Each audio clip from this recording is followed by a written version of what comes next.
ಮೊದಲಿಗೆ ಎಲ್ಲ ಹಿರಿಯರು ಕೂಡ ಸ್ವಾಗತ ಕೂಡ ಈ ವೇದಿಕೆ ಮೇಲೆ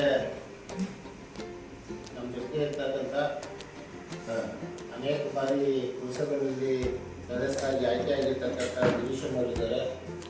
ಹಾಗೆ ಪುರಸಭಾ ಸದಸ್ಯರಾಗಿ ಕಾರ್ಯನಿರ್ವಹಿಸ್ತಕ್ಕಂಥ ಕೃಷ್ಣನವರು, ಪುರಸಭಾ ಅಧ್ಯಕ್ಷರಾಗಿದ್ದಂಥ ಬಾಬು ಜ್ಯೋತಿಲಕ್ಷ್ಮಿ ಬಾಬು ಅವರು, ಸುನೀತಕ್ಕವರು, ಚಂದ್ರು ಅವರು, ಹಾಗೆ ಉಪಾಧ್ಯಕ್ಷರಾಗಿ ಕಾರ್ಯನಿರ್ವಹಿಸಿದಂಥ ಶ್ವೇತಾ ಉಮೇಶ್ ಅವರು, ಆದರ್ಶ್ ಅವರು, ಟೌನ್ SC/ST ಅಧ್ಯಕ್ಷರಾದಂಥ ಗುರು ಅವರು. ಇವತ್ತು ಪತ್ರಿಕಾಗೋಷ್ಠಿಯನ್ನು ಕರೆದಿರ್ತಕ್ಕಂಥ ಉದ್ದೇಶ ಏನು ಅಂದರೆ, ಇವತ್ತು ಪಾಂಡವಪುರ ಪುರಸಭೆಯಲ್ಲಿ ಬಡವರಿಗೆ ಇರ್ತಕ್ಕಂಥ ಉಚಿತ ನಿವೇಶನವನ್ನು ಸೈಟ್ಗಳನ್ನ ಹಂಚೋದಕ್ಕೆ ಅಪ್ಲಿಕೇಶನ್ ತಗೊಂಡು ಏಕಾಏಕಿಯಾಗಿ ಇವತ್ತು ಹಂಚಲಿಕ್ಕೆ ಯಾವುದೇ ಸರಿಯಾದ ಒಂದು ಕ್ರಮ ಇಲ್ಲದೆ ಹಂಚಲಿಕ್ಕೆ ಹೊರಟಿದ್ದಾರೆ. ಇವತ್ತು ಪಾಂಡವಪುರ ಪಟ್ಟಣದಲ್ಲಿ ಸಿಕ್ಕಾಪಟ್ಟೆ ಜನ ಬಡಜನರು ನಿವೇಶನಗಳಿಲ್ಲ. ಇವರೇನು ಮಾಡಿದ್ದಾರೆ, ತರಾತುರಿನಲ್ಲಿ 1 ತಿಂಗಳ ಕಾಲಾವಕಾಶ ಕೊಟ್ಟು ಬರೀ 174 ನಿವೇಶನಗಳನ್ನ ಇಟ್ಕೊಂಡು ಅಲ್ಲಿ ಅದನ್ನ ಮುಖಕ್ಕೆ ತಪ್ಪೆ ಸಾರ್ತಕ್ಕಂಥ ಕೆಲಸವನ್ನು ಪುರಸಭಾ ಅಧಿಕಾರಿಗಳು ಮಾಡ್ತಾಯಿದ್ದಾರೆ. ಇವತ್ತು ಭಾಳ ವರ್ಷಗಳಿಂದ 176 ಸೈಟು ಇತ್ತು. ನಾವೇ ಅದನ್ನು ಏನಕ್ಕೆ ಹಿಂದಿನ ಪುರಸಭಾ ಸದಸ್ಯರು ಹಂಚಿಸಲಿಲ್ಲ ಅಂದರೆ ಭಾಳಷ್ಟು ಜನ ಬಡವರಿದ್ದಾರೆ.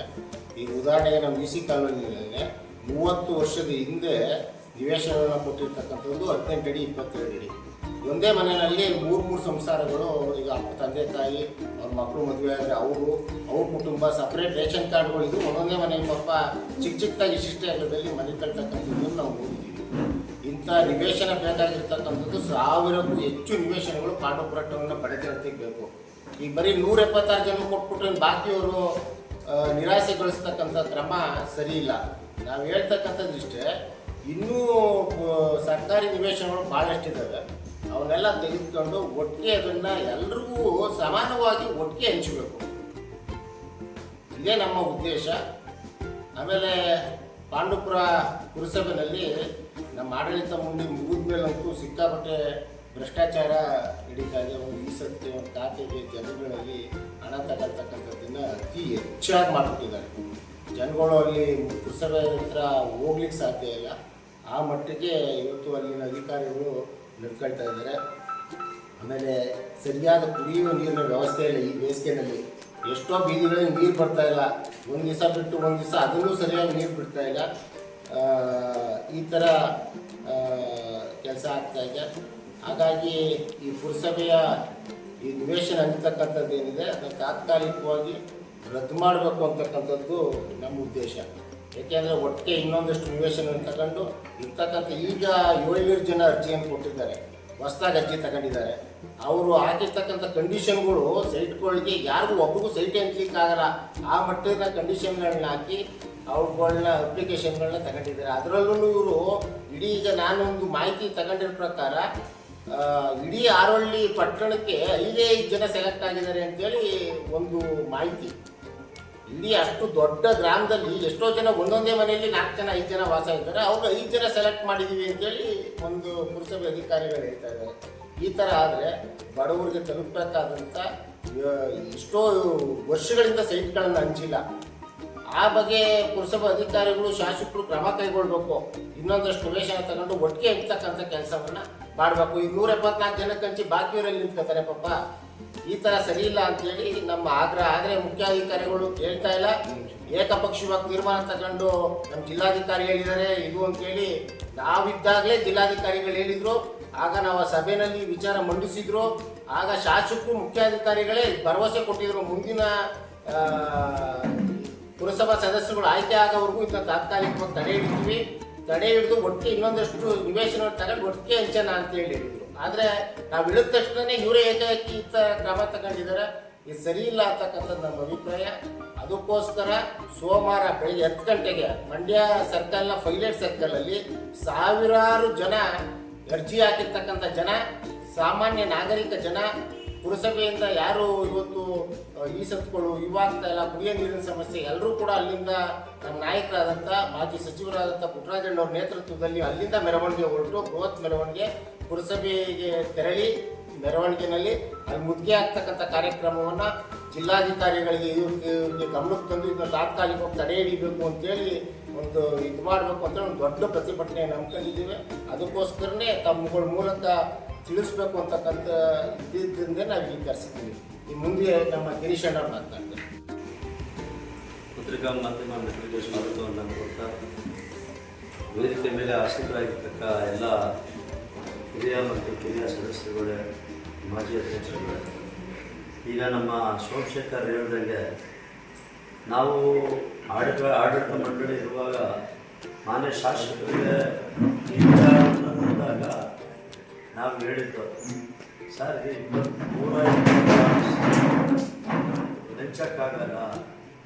ಯಾಕೆ ಅಂತಂದರೆ ಪುಟ್ಟಣ್ಣಯ್ಯವರು MLA ಆಗಿದ್ದು, ಕೆಂಪೇಗೌಡರು MLA ಆಗಿದ್ದು, ತಿರ್ಗಾ ಪುಟ್ಟರಾಜಣ್ಣ ಅವರು MLA ಆಗಿದ್ದು, ತಿರ್ಗಾ ಈಗ ದರ್ಶನ್ ಅವರು MLA ಆಗಿದ್ದಾಗಲೂ ಇಷ್ಟೇ. ಅದು 176 ಸೈಟ್ ಇರೋದು ಯಾವುದೇ ಕಾರಣಕ್ಕೂ ಹಂಚಕ್ಕಾಗಲ್ಲ ಅಂತ ನಾವೇ ಹುಟ್ಟಿದ್ದವರು. ಸರ್ ಒಟ್ಟಿಗೆ 1,500 ಸೈಟ್ಗಳನ್ನ ನಾವು ಸೇರಿಸಿ ಬಡ ಜನತೆಗೆ ಕೊಡೋದ ಅಂತ ಅಂದ್ಬಿಟ್ಟು ಈ ಮಧ್ಯದಲ್ಲಿ ಮಾನ್ಯ ಮುಖ್ಯಾಧಿಕಾರಿಗಳಿಗೆ ತಿಳಿದಿರುವ ವಿಚಾರ. ಪುಟ್ಟರಾಜಣ್ಣವರು ಕುಮಾರಣ್ಣವರು 2006-07ರಲ್ಲಿ ಮುಖ್ಯಮಂತ್ರಿಗಳಾಗಿದ್ದಾಗ ಪಾಂಡವಪುರದಲ್ಲಿ ಟೌನ್ ಪೊಲೀಸ್ ಸ್ಟೇಷನ್ನು, ರೂರಲ್ ಪೊಲೀಸ್ ಸ್ಟೇಷನ್ ತರಬೇಕು ಅಂತ ಅಂದ್ಬಿಟ್ಟು ನಮ್ಮ ನಾಯಕರಾದಂಥ ಪುಟ್ಟರಾಜಣ್ಣವರು ಅಲ್ಲೇ ಒಂದು ಪೊಲೀಸ್ ಕ್ವಾರ್ಟರ್ಸ್ ಮಾಡಬೇಕು ಅಂತ ಅಂದ್ಬಿಟ್ಟು ಒಂದು 85ರಿಂದ 100 ಸೈಟು ರಿಸರ್ವೇಷನ್ ಮಾಡಿದ್ದಾರೆ. ಎಷ್ಟು 275 ಸೈಟಲ್ಲಿ 100 ಸೈಟು ರಿಸರ್ವೇಷನ್ ಮಾಡಿದ್ದಾರೆ. ಅದು ನಮ್ಮ ಕೌನ್ಸಿಲ್ ರೆಸೊಲ್ಯೂಷನ್ನು ಆಗಿದೆ. ಮಾನ್ಯ ಜಿಲ್ಲಾಧಿಕಾರಿಗಳಿಗೂ ಪರ್ಮಿಷನ್ಗೂ ಕಳಿಸಿದ್ದಾರೆ. ಅದು ಸರ್ಕಾರ ಲೆವೆಲಲ್ಲಿ ಇದೆ. ಹಾಗಾಗಿ ಇದು ಮುಖ್ಯಾಧಿಕಾರಿಗಳಿಗೆ ತಿಳಿದಿಲ್ವೇನೋ.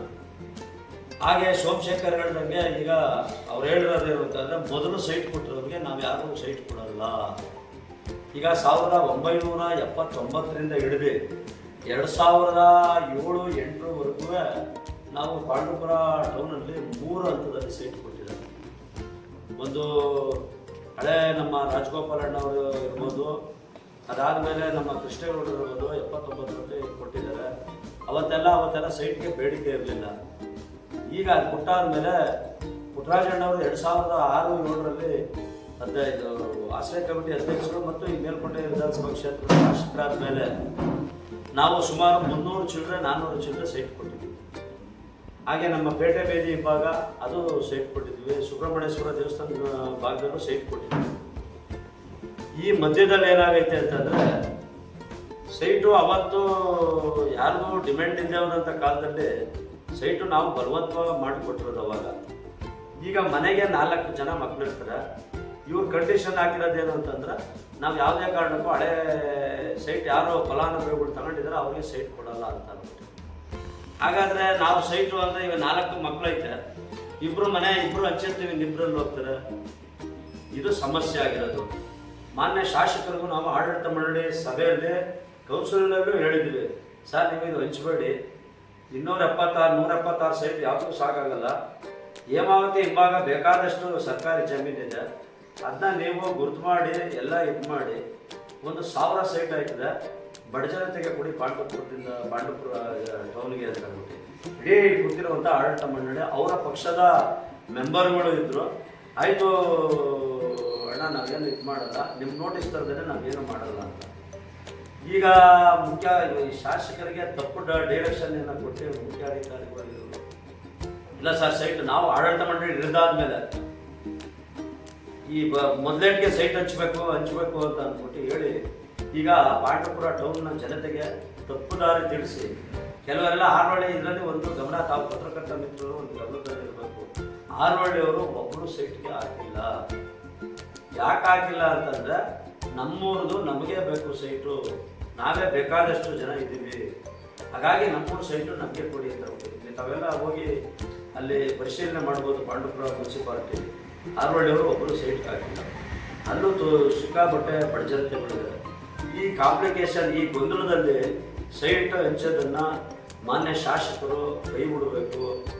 ತಾವು ಮಾಡಿ 1,000-1,500 ಸೈಟು ಒಗ್ಗೂಡಿಸಿ ತಾವು ಇದು ಮಾಡಿ ಸೈಟ್ ಹಂಚಿ ನಾವೆಲ್ಲ ನಮ್ಮ ನಾಯಕರಾದಿಯಾಗಿ ನಮ್ಮ ಇಡೀ ಕೌನ್ಸಿಲರಾಗಿ ಮಾಜಿ ಕೌನ್ಸಿಲರ್ಗಳೆಲ್ಲ ನಿಮ್ಮ ಜೊತೆ ಇರ್ತೀವಿ.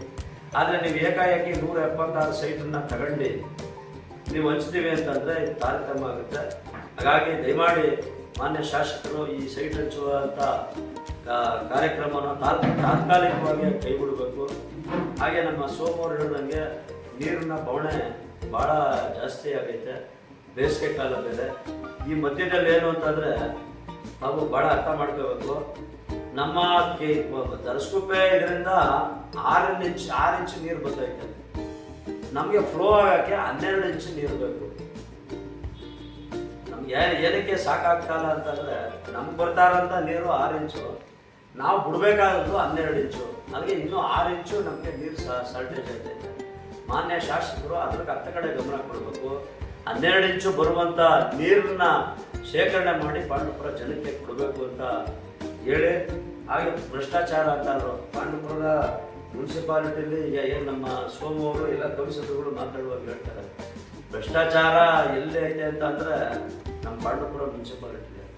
ಅಲ್ಲಿ ಯಾರು ದುಡ್ಡು ಕೊಡದೆ ಹೋದರೆ ಮಧ್ಯ, ಆಮೇಲೆ ಯಾರು ಇದು ಹೇಳ್ತಾರಲ್ಲ ಈ ಮಧ್ಯವರ್ತಿಗಳು, ಇವರ ಮುಖೇಣ ಹೋದರೆ ಯಾವ ಕೌನ್ಸಿಲರು ಬೇಡ, ಯಾವ MLA ಬೇಡ, ಯಾರೂ ಬೇಕಾಗಿಲ್ಲ. ಹಾಗಾಗಿ ಇವೆಲ್ಲನೂ ಖಂಡಿಸಿ ಸೋಮವಾರ ನಮ್ಮ ನಾಯಕರಾದಂಥ ಪುಟ್ಟರಾಜಣ್ಣವರ ನೇತೃತ್ವದಲ್ಲಿ ಪಾಂಡವಪುರ ಪೈಲಟ್ ಸರ್ಕಲ್ನಿಂದ ಹಿಡಿದು ಸಾವಿರಾರು ಜನಸಂಖ್ಯೆಯಿಂದ ಪಾಂಡವಪುರ ಪುರಸಭೆಯನ್ನು ಮುತ್ತಿಗೆ ಹಾಕುವಂಥ ಕಾರ್ಯಕ್ರಮವನ್ನು ಎಲ್ಲ ಹಮ್ಮಿಕೊಂಡಿದ್ದೀವಿ. ಸಾರ್ವಜನಿಕ ಬಂಧುಗಳು ತಮ್ಗೆ ಏನೇನು ತೊಂದರೆ ಆಗೈತೆ ಆ ದಿನ ಬಂದು ಪಾಂಡವಪುರ ಪುರಸಭೆಯ ನಮ್ಮ ಪುಟ್ಟರಾಜಣ್ಣವರ ನೇತೃತ್ವದಲ್ಲಿ ಒಂದು ಸಭೆ ಮಾಡ್ತಾ ಇದರಲ್ಲಿ ತಾವೆಲ್ಲ ತಿಳಿಸ್ಬೇಕು. ಪಾಂಡವಪುರ ಟೌನ್ ಜನತೆ ಹೆಚ್ಚಿನ ಸಂಖ್ಯೆಯಲ್ಲಿ ಆಗಮಿಸಿ ಈ ಪ್ರತಿಭಟನಾ ಕಾರ್ಯಕ್ರಮವನ್ನು ಯಶಸ್ವಿಗೊಳಿಸಬೇಕಾಗಿ ವಿನಂತಿ ಮಾಡ್ಕೊಳ್ತೀವಿ. ಚಂದ್ರು ಅವರು ಮಾತಾಡ್ತಾರೆ. ಎಲ್ಲ ನನ್ನ ಹಿರಿಯ ಪುರಸಭೆ ಸದಸ್ಯರೇ ಹಾಗೂ ಮುಖಂಡರು, ಇದಕ್ಕೆ ಮುಂಭಾಗದಲ್ಲಿ ಆಸೀನರಾಗಿರುವಂಥ ಎಲ್ಲ ನನ್ನ ಪತ್ರಕರ್ತ ಮಿತ್ರರೇ, ಏನಿಷ್ಟೊತ್ತು ಒಂದು ಪಾಂಡವಪುರ ಪುರಸಭೆಯ ನಿವೇಶನಗಳನ್ನು ಹಂಚುವ ಒಂದು ರೀತಿಯಲ್ಲಿ ಯಾವ ರೀತಿ ಅದರಲ್ಲಿ ಲೋಪಗಳು ಆಗ್ತಾ ಇದೆ ಅನ್ನೋದನ್ನು ನಮ್ಮ ಹಿರಿಯ ಸದಸ್ಯರು ವಿಸ್ತೃತವಾಗಿ ಅದನ್ನೆಲ್ಲ ಹೇಳ್ತಿದ್ದಾರೆ. ಅದಕ್ಕೆ ಪೂರಕವಾಗಿ ಏನು ನಿವೇಶನಗಳನ್ನು ಅರ್ಜಿಗಳನ್ನು ಸ್ವೀಕಾರ ಮಾಡುವಂಥ ಸಮಯದಲ್ಲಿ ನಾವು ಆವತ್ತನೇ ಕೂಡ ಅವರು ಸ್ವೀಕಾರ ಮಾಡಿ 10 ರಿಂದ 15 ದಿನ ಆದಮೇಲೆ ಕಾಲಾವಕಾಶ 5ನೇ ತಾರೀಕಿಗೆ ಲಾಸ್ಟು, 10ನೇ ತಾರೀಕಿಗೆ ಲಾಸ್ಟು ಅಂತ ಹೇಳುವಂಥ ಸಂದರ್ಭದಲ್ಲಿ ಮುಖ್ಯಾಧಿಕಾರಿಗಳು ಅವತ್ತು ನಮ್ಮ ನಾಯಕರಾದಂತಹ ಮಾಜಿ ಸಚಿವರಾದ ಪುಟ್ಟರಾಜನವರಿಗೆ ದೂರವಾಣಿ ಕರೆ ಮುಖಾಂತರ ನಾನು ಮತ್ತು ಸೋಮಣ್ಣ ಇಬ್ಬರು ಕರೆ ಮಾಡಿ, ಅಣ್ಣ ಈ ಥರ ಟೈಮ್ನ ಇವರು ಸೀಮಿತ ಮಾಡ್ತಿದ್ದಾರೆ, ಈ ಅವಧಿ ಸಾಕಾಗಲ್ಲ ಸಾರ್ವಜನಿಕರಿಗೆ, ದಯಮಾಡಿ ಎಕ್ಸ್ಟೆನ್ಷನ್ ಮಾಡಲಿಕ್ಕೆ ನಾವು ಕೇಳ್ಕೊತಾ ಇದ್ದೀವಿ, ನನಗೆ ಆಗಲ್ಲ ಅಂತ ಹೇಳ್ತಿದ್ದಾರೆ ಅಂತ ದೂರವಾಣಿ ಮುಖಾಂತರ ಫೋನ್ ಮಾಡಿದ್ವಿ. CO ಸಾಹೇಬ್ರಿಗೆ ಅವತ್ತು ಕೊಟ್ವಿ. ಇಲ್ಲ ಸರ್ ಆಯ್ತು ಎಕ್ಸ್ಟೆಂಡ್ ಮಾಡ್ತೀನಿ ಅನ್ನೋದನ್ನ ಟೈಮ್ನ ಕೊಡ್ತೀನಿ ಅಂತ ಅವತ್ತು ಹೇಳಿದ್ರು. ಏನಕ್ಕೆ ನಾವು ಈ ಅವಧಿನ ಸ್ವಲ್ಪ ಜಾಸ್ತಿ ಕೊಡಬೇಕಂತ ಅವ್ರು ಕೇಳ್ಕೊಂಡಿವಿ ಅಂತಂದರೆ, ಇತ್ತೀಚೆಗೆ ನಮ್ಮ SC STದು ಏನು ಒಳ ಮೀಸಲಾತಿ ಜಾರಿ ಆಯಿತು. ಜಾರಿ ಆದಮೇಲೆ ನಮ್ಮನ್ನು 3 ಪ್ರವರ್ಗಗಳಾಗಿ ವಿಂಗಡಣೆ ಮಾಡಿದ್ರು, A B C ಅಂತ. ನಾವು ಆ ಜಾತಿ ದೃಢೀಕರಣ ಪತ್ರವನ್ನು ತಗೊಳ್ಳಿಕ್ಕೆ ನಮಗೆ ABC ಅಂತ ಆದಮೇಲೆ ಅದು ನಮ್ಮದು ಹಳೇದೇನಿತ್ತು ಜಾತಿ ದೃಢೀಕರಣ ಪತ್ರ, ಅದನ್ನು ನಾವು ಕ್ಯಾನ್ಸಲ್ ಮಾಡ್ಕೊಂಡು ಮತ್ತೆ ಹೊಸದಾಗಿ ನಾವು ಅಪ್ಲಿಕೇಶನ್ ಹಾಕಿ ತಗೋಬೇಕಂತ ಸಂದರ್ಭ ಬಂದಾಗ ಅದೊಂದು ನಮಗೆ ಜಾತಿ ದೃಢೀಕರಣ ಪತ್ರ ಬರಲಿಕ್ಕೆ 1 ತಿಂಗಳು ಕಾಲಾವಕಾಶ ಹಿಡಿಯುತ್ತೆ ಸರ್, ದಯಮಾಡಿ ಇದನ್ನು ಎಕ್ಸ್ಟೆಂಡ್ ಮಾಡಿ ಅಂತ ರಿಕ್ವೆಸ್ಟ್ ಮಾಡಿ ಹೇಳಿದ್ರು ಕೂಡ ಅವರು ಆಗಲ್ಲ, ಇದು ಸಮಯ ತುಂಬ ಕಮ್ಮಿ ಇದೆ, DC ನಮಗೆ ಪ್ರೆಸರ್ ಒಂದು ಕಾರಣ ನೆಪ ಒಡ್ಡಿ ಆತುರವಾಗಿ ಈ ಒಂದು ಪ್ರಕ್ರಿಯೆನ ಚಾಲೂ ಮಾಡಿದ್ದಾರೆ. ಇನ್ನೊಂದು ನಾನು ನಮ್ಮ ಬೆಳವಣಿಗೆ ಸಂಬಂಧಪಟ್ಟಂಗೆ ಹೇಳುವಂಥದ್ದಾದರೆ, ನನಗೆ ಏನಾಗ 76, 86, 99ನೇ ಸಾಲು ಮತ್ತು 2006 ಮತ್ತು 7ನೇ ಸಾಲು, 99ರಲ್ಲಿ ಪುಟ್ಟಣ್ಣವರು 2006ನೇ ಸಾಲಿನಲ್ಲಿ ಪುಟ್ಟರಾಜಣ್ಣವರು ಏನು ನಿವೇಶನಗಳನ್ನು ನೀಡಿದರು. ಆ 99ರಲ್ಲಿ ನೀಡಿದಂತಹ ನಿವೇಶನಗಳ ಒಂದು ಅಳತೆಯ ವಿಚಾರದಲ್ಲಿ ಸರ್ವೆ ಮಾಡಿಸಿ ಸರ್ ಅಂತಂದಾಗ ನಾನು ಸುಮಾರು 3 ವರ್ಷಗಳಿಂದ ನಾನು ಇದ್ದಾಗಲಿಂದ ಕೂಡ ಅದನ್ನು ಸರ್ವೆ ಮಾಡಿಸೋಕ್ಕೆ ಹೇಳ್ಕೊಂಡು ಬರ್ತಾನೆ ಇದ್ದೆ. ಇತ್ತೀಚೆಗೆ ಮೊನ್ನೆ ಸರ್ವೆ ಮಾಡಿಸೋಕ್ಕೆ ಕರ್ಕೊಂಬಂದಂಥ ಸಮಯದಲ್ಲಿ ನಮ್ದು ಏನು ನಕ್ಷೆ ಇದೆ ಆ ನಕ್ಷೆ ಬಿಟ್ಟು ಮೂಲ ನಕ್ಷೆ ನಮ್ಮ ಹತ್ರ ಏನು ಕೊಟ್ಟಿದ್ದಾರೆ ಆ ಮೂಲ ನಕ್ಷೆನ ಬಿಟ್ಟು ಅವೈಜ್ಞಾನಿಕವಾದಂತಹ ಜಾಗಗಳನ್ನ ತೋರಿಸ್ತಾ ಇದು ನಿಮ್ದು ಅಲ್ಲಿಗೆ ಹೋಗುತ್ತೆ ಪುರಸಭೆ ಜಾಗ, ಇಲ್ಲಿಗೆ ಹೋಗುತ್ತೆ ಜಾಗ ಪುರಸಭೆ ಜಾಗ ಅಂತ ಒಂದು ಈ ಸರ್ವೆ ಕಾರ್ಯ ಮಾಡ್ತಿದ್ರು. ಇದು ಅವೈಜ್ಞಾನಿಕವಾಗಿದೆ. ಇದಕ್ಕೆ ಮುಖ್ಯಾಧಿಕಾರಿಗಳ ಗಮನಕ್ಕೂ ಕೂಡ ನಾನು ತಂದಿದ್ದೀನಿ. ಆ ಸರ್ವೆ ಮಾಡೋಂಥ ಆ ಸರ್ವೇರ್ಗಳಿಗೆ ಹೇಳಿದಾಗ, ಸರ್ ನೀವು ಆಜುಬಾಜು ಜಮೀನ್ದಾರರಿಗೆ ಎಲ್ಲರೂ ಕೂಡ ನೀವು ನೋಟಿಸ್ನ ಇಶ್ಯೂ ಮಾಡಿ, ಎಲ್ಲರೂ ದಾಖಲೆ ಪತ್ರಗಳು ಏನೈತೆ ಅವೆಲ್ಲ ತಗೊಂಡು ಬಂದು ಅದಕ್ಕೆ ಪ್ರೊಡ್ಯೂಸ್ ಮಾಡಲಿ. ಪ್ರೊಡ್ಯೂಸ್ ಮಾಡಿದಾದ್ಮೇಲೆ ಬೇಕಾದ್ರೆ ಅವರು ಅದನ್ನು ಸರ್ವೆನ ನೀವು ಮಾಡಿಸಿ ಅಂತ ಕೂಡ ಹೇಳಿದ್ದೀನಿ. ಮೊನ್ನೆ ಏನೋ ಮತ್ತೆ ಅಲ್ಲಿ ಸ್ವಲ್ಪ ನಾಗರಿಕರು ಇದೆಲ್ಲ ನೀವು ತಪ್ಪು ಮಾಡ್ತಾ ಇರೋಂಥ ಮತ್ತೆ ಸರ್ವೆ ಕಾರ್ಯನ ಸ್ಟಾಪ್ ಮಾಡಿದ್ದಾರೆ. ನಮ್ಮದು ಇನ್ನು ಮೂಲ ಉದ್ದೇಶ ನಮ್ಮದು ಈ ಬಡವರಿಗೆ ಏನು ನಾವು ಸೈಟ್ಗಳನ್ನ ಹಂಚಬೇಕು ಅಂದ್ಕೊಂಡಿದ್ದೇನೆ ಈ ತೀರ್ಮಾನ ತಗೊಂಡಿದ್ದಾರೆ. ಈ ಕೊಡ್ತಾ ಇರುವಂಥ 176 ಸೈಟ್ಗಳೇನವೆ ಇವು ಸಾಕಾಗಲ್ಲ. ನಮ್ಮ ಹಿರಿಯ ಸದಸ್ಯರುಗಳೆಲ್ಲ ಹೇಳ್ದಂಗೆ ಪಾಂಡುಪುರದಲ್ಲಿ ಸುಮಾರು 5-6 ಸ್ಲಮ್ಗಳಿದ್ದಾವೆ. ಇಲ್ಲೆಲ್ಲ ಅತಿ ಹೆಚ್ಚು ಬಡವರು ವಾಸಿಸ್ತಾ ಇರೋದ್ರಿಂದ ಅವ್ರಿಗೆಲ್ಲ ಕಾಲಾವಕಾಶ ಬೇಕು. ಮತ್ತೆ ಇದು ಜಾಸ್ತಿ ಪ್ರಚಲಿತ ಆಗದೆ ಇರೋದ್ರಿಂದ ಕೆಲವರಿಗೆಲ್ಲ ಗೊತ್ತಾಗಿಲ್ಲ. ನಾವು ಇದನ್ನ ಆಟೋ ಮುಖಾಂತರ ನೀವು ಅನೌನ್ಸ್ ಮಾಡಿ ಅಂತ ಕೂಡ ನಾನು ಸೋಮಣ್ಣ ಇಬ್ಬರೂ ಕೂಡ ಆಟೋ ಮುಖಾಂತರ ಪ್ರತಿ ವಾರ್ಡ್ಗಳಿಗೆ ನೀವು ಹೋಗಿ ಇದನ್ನು ಅನೌನ್ಸ್ ಮಾಡಿ ಅಂತಂದ್ವಿ. ಇದನ್ನ ಅನೌನ್ಸ್ ಮಾಡಿ ಏನು ಮಾಡಿ ಏಕಾಏಕಿ ಮಾಡ್ತಿದ್ದಾರೆ. ದಯಮಾಡಿ ಇದನ್ನ ಮುಂದಕ್ಕಾಗಿ ಇನ್ನೂ ಹೆಚ್ಚಿನ ಒಂದು ಏನು ಸರ್ಕಾರಿ ಭೂಮಿ ಇದೆ ಆ ಸರ್ಕಾರಿ ಭೂಮಿನ ಸರ್ವೆ ಮಾಡಿಸಿ ಅದನ್ನೆಲ್ಲ ವಶಪಡಿಸ್ಕೊಂಡು ಕನಿಷ್ಠ ಅಂದರೆ ಒಂದು 1000 ಜನ ಬಡವರಿಗೆ ನಿವೇಶನ ಕೊಡುವಂಗೆ ಮಾಡಿದ್ದೇನೆ. ಎಲ್ಲ ನೀವೇನು ಕಂಡೀಷನ್ಸ್ ಆಗಿದ್ರಿ ಆ ಕಂಡೀಷನ್ಗಳನ್ನ ಸ್ವಲ್ಪ ಸಡಿಲ ಮಾಡಿದ್ದೇನೆ. ಬಡವರ ವರ್ಗದ ಜನಗಳಿಗೆ ನಿವೇಶನಗಳನ್ನ ಹಂಚಿಕೆ ಮಾಡಬೇಕಂತ ಒಂದು ದೃಷ್ಟಿಯಲ್ಲಿ ಸೋಮವಾರ ಏನು ಪಾಂಡವಪುರ ಪುರಸಭೆ ವ್ಯಾಪ್ತಿಯ ಎಲ್ಲ ನಾಗರಿಕರಿಗೆ ಈ ಮೂಲಕ ಕರೆ ಕೊಡ್ತಾ ಎಲ್ಲ ಬಡವರು ಯಾರಿದ್ದೀರಿ, ವಸತಿ ರೈತರು ಯಾರಿದ್ದೀರಿ, ಈ ಒಂದು ಪ್ರತಿಭಟನೆ ಎಲ್ಲರೂ ಕೂಡ ಪಾಂಡವಪುರದ 5 ದೀಪದ ಬಳಿ ಆಗಮಿಸಬೇಕು. ಸನ್ಮಾನ್ಯ ನಮ್ಮ ಮಾಜಿ ಶಾಸಕರು ಸಚಿವರಾದಂಥ ಪುಟ್ಟರಾಜನವ್ರನ್ನ ಈ ಒಂದು ಕಾರ್ಯಕ್ರಮಕ್ಕೆ ನಾವೇ ಕೂಡ ಎಲ್ಲ ಪುರಸಭಾ ಸದಸ್ಯರು ಕರಿತಾ ಇದ್ದೀವಿ. ಬನ್ನಿ ಅಣ್ಣ, ಈ ಥರ ಒಂದು ಅನ್ಯಾಯ ಆಗ್ತಾ ಇದೆ, ಅನ್ಯಾಯನ ತಡಿಬೇಕು ಅಂತ ನಾವೆಲ್ಲ ಕರಿತಾ ಇದ್ದೀವಿ. ಅವರು ಕೂಡ ಆಗಮಿಸ್ತಾ ಇದ್ದಾರೆ. ದಯಮಾಡಿ ಅವತ್ತಿನ ದಿನ ಈ ಪತ್ರಿಕಾ ಮಾಧ್ಯಮದ ಮುಖಾಂತರ ನಾನು ಕೇಳ್ಕೊತೀನಿ, ಎಲ್ಲ ನಾಗರಿಕರು 5 ದೀಪದ ಬಳಿ 10 ಗಂಟೆಗೆ ಬರ್ಬೇಕಂತ ಕೇಳ್ಕೊತೀನಿ. ಕೊಡ್ತೀವಿ ಅಂತ ಹೇಳೋರೆ ಕೊಡ್ತಿಲ್ಲ. ಅದು ಕಾನೂನು ಬಗ್ಗೆ ಮೂಲ ಕಡೆ ಮೂಲ ಉದ್ದೇಶ ಇಷ್ಟೇ.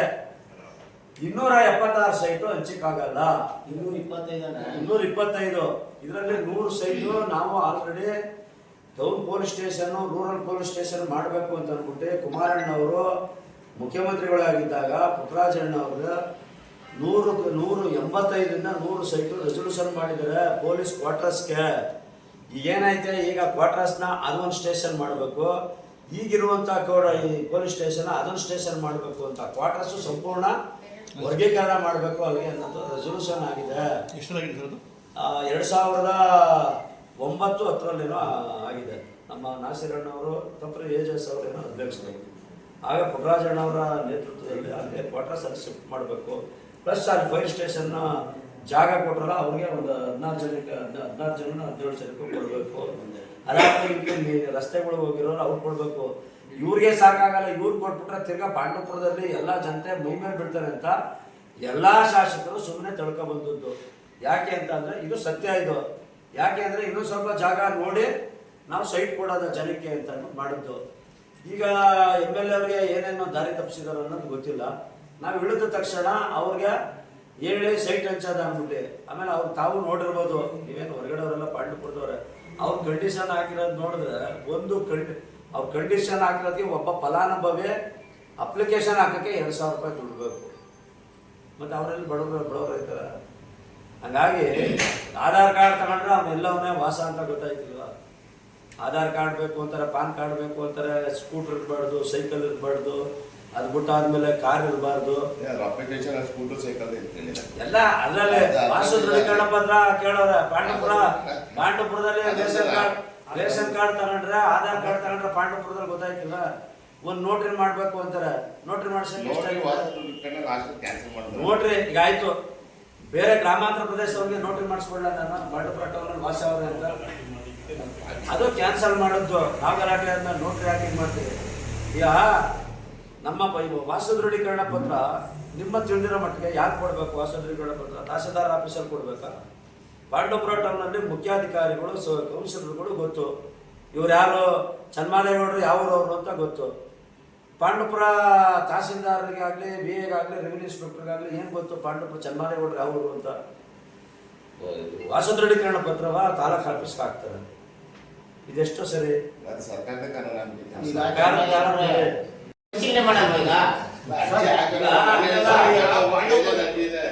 ಪಾಂಡವಪುರದಲ್ಲಿ ಒಂದು ಕುಟುಂಬದಲ್ಲಿ 4 ಜನ ಒಂದು ಮನೆ ವಾಸವಾಗಿದ್ದಾರೆ. ಈಗ ನೀವು ಪ್ರತಿಭಟನೆ ಈಗ ರಾಜಣ್ಣ, ನಾನು ಪ್ರತಿಭಟನೆ ದಿವಸ ಬನ್ನಿ, ಎಲಿಜಿಬಲ್ ಇಲ್ಲದೆ ಇನ್ನೂ ಅರ್ಜಿ ಹಾಕಿಲ್ಲ, ನಾನು ಅವತ್ತು ತೋರಿಸ್ತೀನಿ ನಿಮ್ಗೆ, ತೋರಿಸ್ತೀನಿ. ಆಗ ಅವ್ರು ಏನ್ ಮಾಡ್ತೀನಿ? ಅವ್ರಿಗೆ ಬಾಡಿಗೆ ಕಟ್ಟಕ್ಕೆ ಶಕ್ತಿ ಇಲ್ಲದಕ್ಕೆ ಆ ಮನೇಲಿ ವಾಸ ಮಾಡ್ತಾ ಇದ್ದಾರೆ.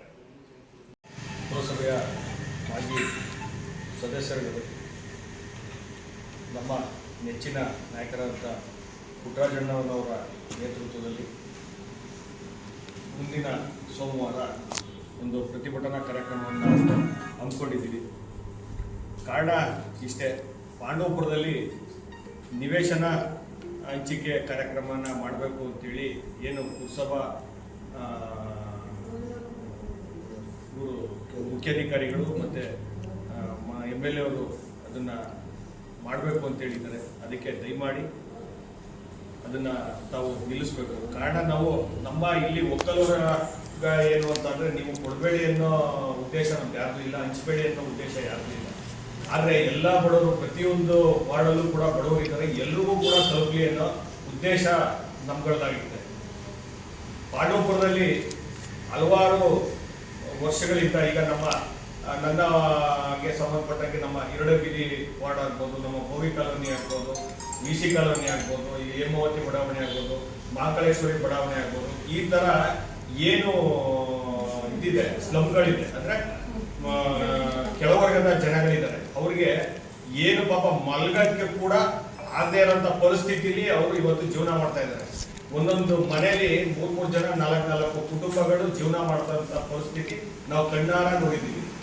ಕೆಲವೊಂದ್ಸಲ ರಸ್ತೆಗಳಿಗೆ ಏನು ನಿವೇಶನಗಳು ಹೋಗಿದೆ, ಆ ನಿವೇಶನಗಳಿಗೆ ಏನು ನಾವು ಕೂತಿದ್ವಿ, ಗಿರೀಶಣ್ಣ ಆಗ್ಬೋದು, ಸೋಮಣ್ಣ ಆಗ್ಬೋದು, ನಮ್ಮ ಚಂದ್ರು ಆಗ್ಬೋದು, ಎಲ್ಲರೂ ಕೂತು ನಾವುಗಳೇ ತೀರ್ಮಾನ ಮಾಡಿದ್ದೀವಿ, ನೋಡಿ ಹಿಂಗೆ ಹೋಗೈತಲ್ಲ ಏನು ಅಂತೇಳಿ ಅಂತ.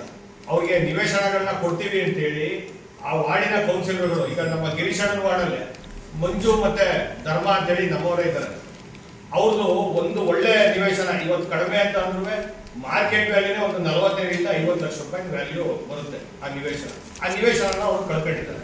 ಅವ್ರ ತಂದೆ ಪೂರ್ವದಿಂದಲೂ ಕೂಡ ಅವ್ರದೇ ನಿವೇಶನ ರಸ್ತೆಗೆ ಹೋಗಿದೆ. ಅವರಿಗೆ ಪಾಪ ಇವತ್ತು ಆ ಪರಿಸ್ಥಿತಿ, ಅವರಿಬ್ರು ಅಣ್ಣ ತಮ್ಮದಿ ಪರಿಸ್ಥಿತಿ ಏನಿದೆ ಅಂದ್ರೆ, ತಿನ್ನೋ ಅನ್ನ ಇಲ್ಲ, ಬೀದಿಲಿ ಹೋಗುವಂತ ಪರಿಸ್ಥಿತಿ, ಒದ್ದಾಡುವಂತ ಪರಿಸ್ಥಿತಿಲಿ ಇದ್ದಾರೆ. ಇವ್ರನ್ನ ಕೇಳಿದ್ರೆ ನಾವು ನಿವೇಶನಗಳನ್ನ ಕೊಡ್ತೀವಿ ಅಂತ ಹೇಳ್ತಾರೆ. ಈಗ ಅಲ್ಲಿ ಅವರು ಏನ್ ಮಾಡಿದ್ದಾರೆ, ಆ ನಿವೇಶನ ನಮ್ದೇ ನಿವೇಶನ ಅಂತ ಹೇಳಿ ರಸ್ತೆನೆ ಬಂದ್ ಮಾಡಿದ್ದಾರೆ, ಆದ್ರೂ ಕೂಡ ಗಮನ ಹರಿಸ್ತಾ ಇಲ್ಲ. ಇಷ್ಟು ಪರಿಸ್ಥಿತಿಗಳನ್ನ ಮೈ ಮೇಲೆ ಹಾಕೊಂಡು ಕೂಡ ನಾವು ಮಾಡ್ತೀವಿ ಅಂತ ಹೇಳಿ ಬೀರ್ಸೆಟ್ಟಳ್ಳಿ